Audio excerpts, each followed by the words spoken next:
13वीं सदी में महाराष्ट्र में एक प्रसिद्ध संत हुए, संत नामदेव। कहा जाता है कि जब वे बहुत छोटे थे तभी से भगवान की भक्ति में डूबे रहते थे। बालकाल में ही एक बार उनकी माता ने उन्हें भगवान विठोबा को प्रसाद चढ़ाने के लिए दिया, तो वे उसे लेकर मंदिर पहुँचे और उनके हठ के आगे भगवान को स्वयं प्रसाद ग्रहण करने आना पड़ा। आज यह उन्हीं महान संत से संबंधित एक प्रेरक कहानी है। एक बार संत नामदेव अपने शिष्यों को ज्ञान भक्ति का प्रवचन दे रहे थे।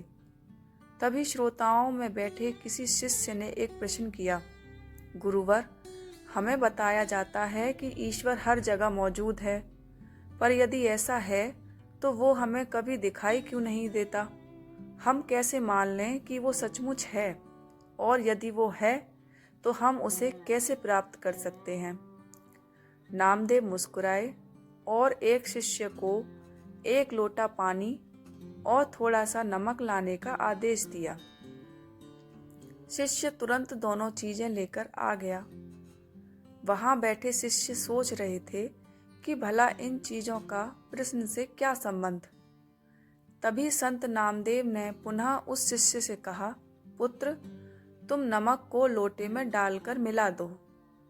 शिष्य ने ठीक वैसा ही किया। संत बोले, बताइए, क्या इस पानी में किसी को नमक दिखाई दे रहा है? सबने नहीं में सिर हिला दिए।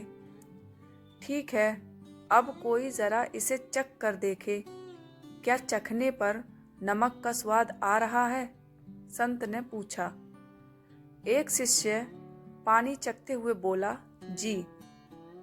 अच्छा, अब जरा इस पानी को कुछ देर उबालो, संत ने निर्देश दिया। कुछ देर तक पानी उबलता रहा और जब सारा पानी भाप बनकर उड़ गया तो संत ने पुनः शिष्यों को लोटे में देखने को कहा और पूछा, क्या अब आपको इसमें कुछ दिखाई दे रहा है? एक शिष्य बोला, जी, हमें नमक के कण दिख रहे हैं।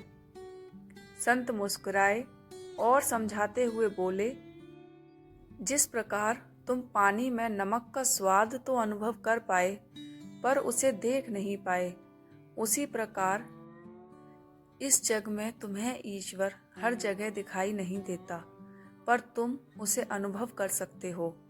और जिस तरह अग्नि के ताप से पानी भाप बनकर उड़ गया और नमक दिखाई देने लगा, उसी प्रकार तुम भक्ति, ध्यान और सत्कर्म द्वारा अपने विकारों का अंत कर भगवान को प्राप्त कर सकते हो।